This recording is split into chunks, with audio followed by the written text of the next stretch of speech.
Good morning, YouTube. I know it has been a while since I made a video. My nephews seem to have reminded me of that. Apparently they like to watch their old Uncle Squirrel on YouTube. So I figured I'd say hi to Colton, Ethan, Elisha, and Isaiah. This is your Uncle Squirrel. Y'all better be good. Come see me sometime.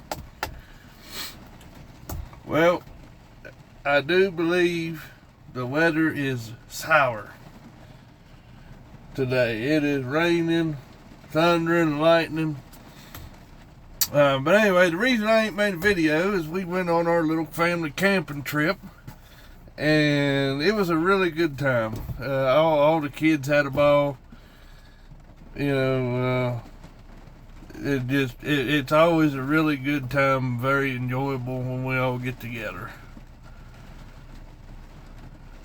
So, but I did get my recurve bow out, shot it a little bit last evening, and you could definitely tell the difference between shooting a recurve and a compound, because there ain't no let off on a recurve.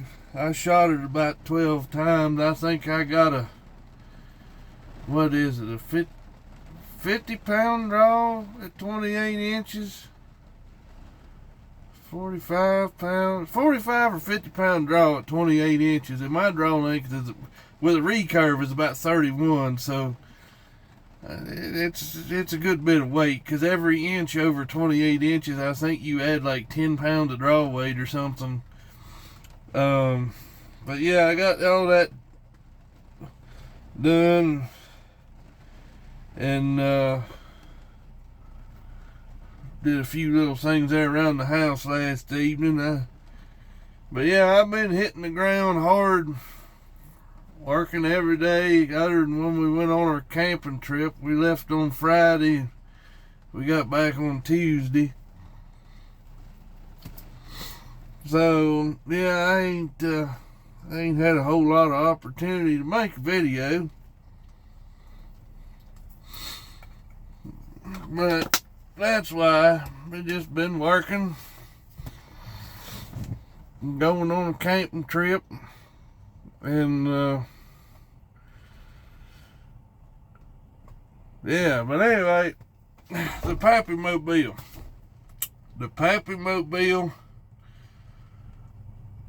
is about 90% complete. Apparently that was not the total problem with the whole timing ordeal. Apparently Mr. Maddox, my oldest daughter's boyfriend, whenever he helped me put a manual temperature gauge on that truck, and it was partially my fault too, so Maddox, I'm not blaming you, because you're a big help. You're a pretty good little mechanic.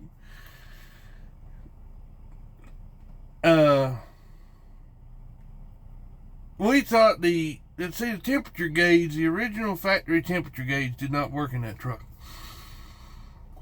Well, on all the other old trucks like that I've owned, the temperature gauge had a wire that went to the thermostat housing gooseneck. And all you did was you just pulled the wire off the thing, unscrewed the thing out of the, you unscrewed the sending unit out of the gooseneck, put your manual temperature sensor gauge in there, and away you went. Somewhere along the lines of, I want to say, 1988. 87, 88, somewhere in there. Whenever they went from the original design of the fuel-injected engine,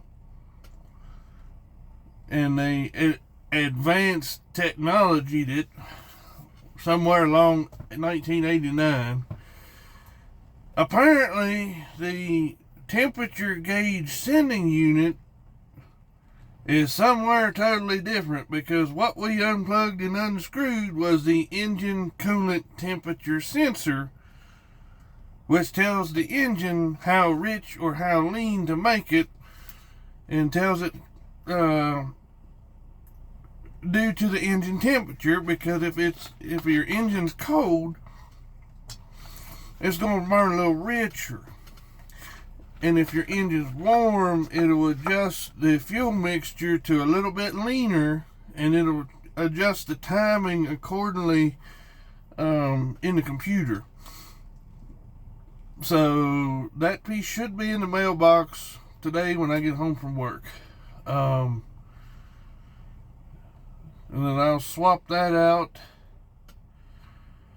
And then apparently there has been a mouse living in the Pappy Mobile, because the brand new clutch that I put in this winter has got a mouse nest already in the pressure plate. So I got a long handled grabby tool that you can fish up through the there's an inspection port on the side of the transmission where you can look up in the bell housing.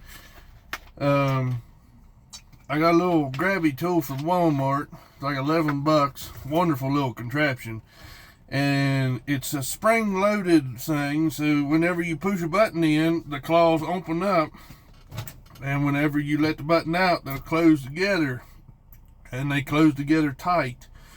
So I'm going to have my dad or somebody push the clutch in while I'm underneath of the vehicle, and I'm going to stick that little claw up through the inspection port while the clutch is pressed in on the pressure plate, taking the tension, putting tension on them fingers so I can pull that garbage out of there from the mouse. And then I got some steel wool to plug the vent hole, which is where the only place that the mouse can get through in that transmission is the vent hole on the very bottom. And then hopefully that alleviates the entire problem, and whenever it does, or if it does, then, you know, the only thing I'll have left is your basic maintenance items. You know, we got the factory coolant hoses.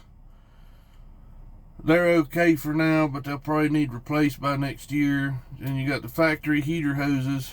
They're going to need replaced. Probably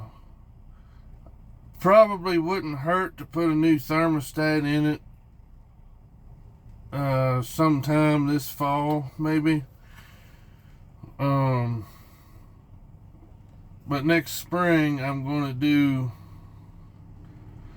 put a gasket kit on it next spring. I'm going to do the lower intake manifold gasket, upper intake manifold gasket, or the plenum gasket as some people call it. We'll do the valve cover gasket.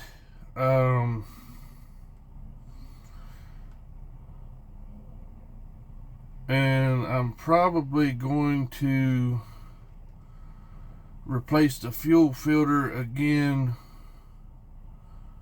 this fall before the winter, just to make sure I got all the garbage out of the tank from where I did that this spring, where I'd run all the injector cleaner and fuel tank cleaner through it. But yeah, and then there is one thing, but I'm kind of waiting to see if this is actually going to fix it or not, is the pinion seal. I've got to put a rear pinion seal in this thing. I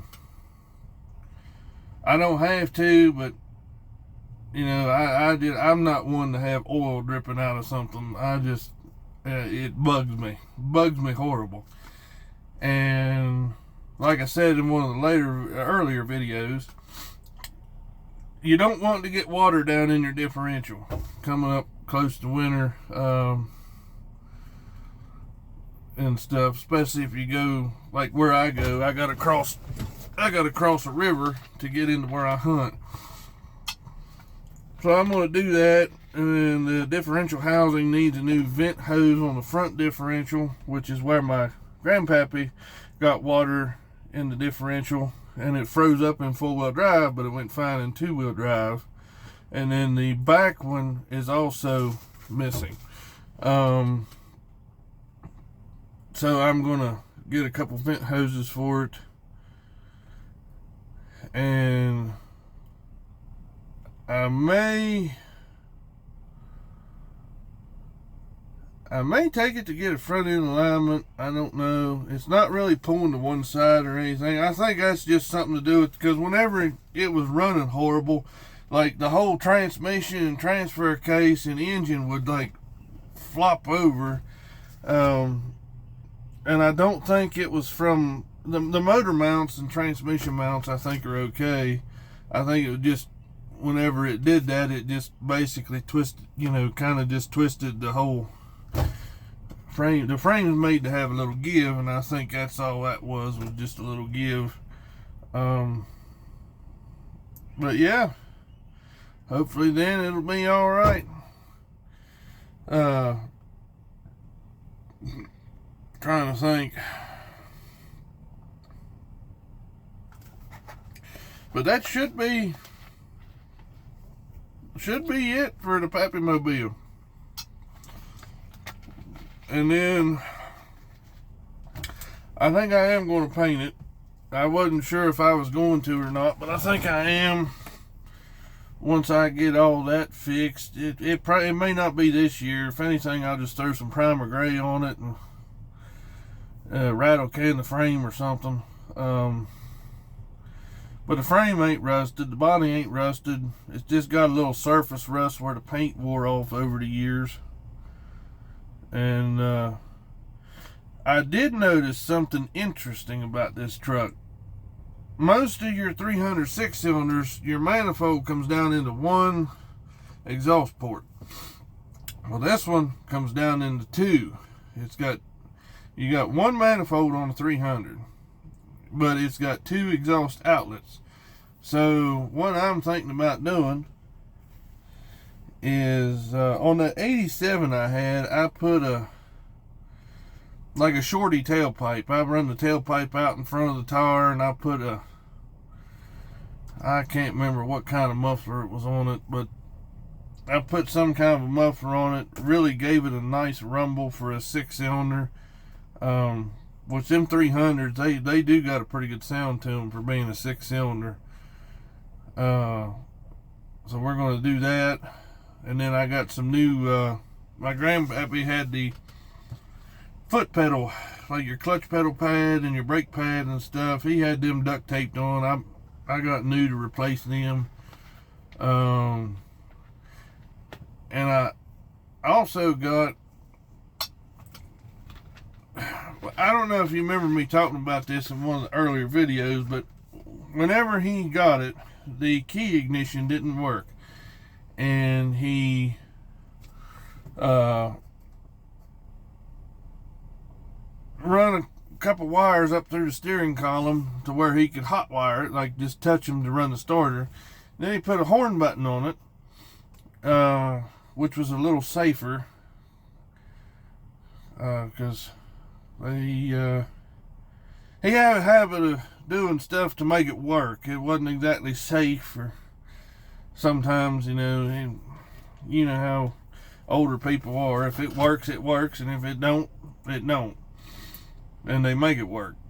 But that's just how he was raised, because he was raised a poor farmer. They worked with what they had, and they didn't go to town very often. So I bought a new key switch, and I'm going to see if that is why the key switch part didn't work. And if that fixes that, I'm going to take all that garbage out and put it back to original. And then the push bar on the front of it, it was actually one my dad had made years ago for his old 1980 Ford F-150. I might paint it. You can get this spray paint. It looks like polished chrome. I'm going to paint it that color, and then I am going to go through with the, whenever I do paint it, I'm going to paint it a dark metallic blue with a 2-inch white stripe down the body line. And go from there. But these are all just kind of plans in the making, and it's all teetering on if this engine coolant temperature sensor is going to fix the issue, which I think it will, because I changed out the air intake temperature sensor and that helped it some, and it did need changed. And the other part of it would be the engine coolant temperature, which tells the computer when the engine's warm and when to change the fuel mixture from a little bit richer to a little bit leaner so it's not flooding it out. And then we'll go from there and see what goes on. And if that fixes it, then I'll just have basic maintenance the rest of that vehicle's life, because I changed everything under the hood and everything's all new. So. But anyway, I just wanted to say hi to my 4 nephews, Colton, Ethan, Elisha, and Isaiah. I know they've been watching my channel.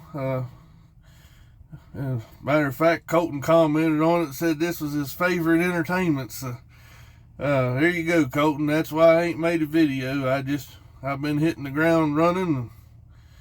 And then I went on that little camping trip there up into Pennsylvania. But old Squirrel Hunter is back in action. We're back on the job site. Like I said, it's been storming today, so we'll see what goes on. But anyway, Squirrel Hunter out.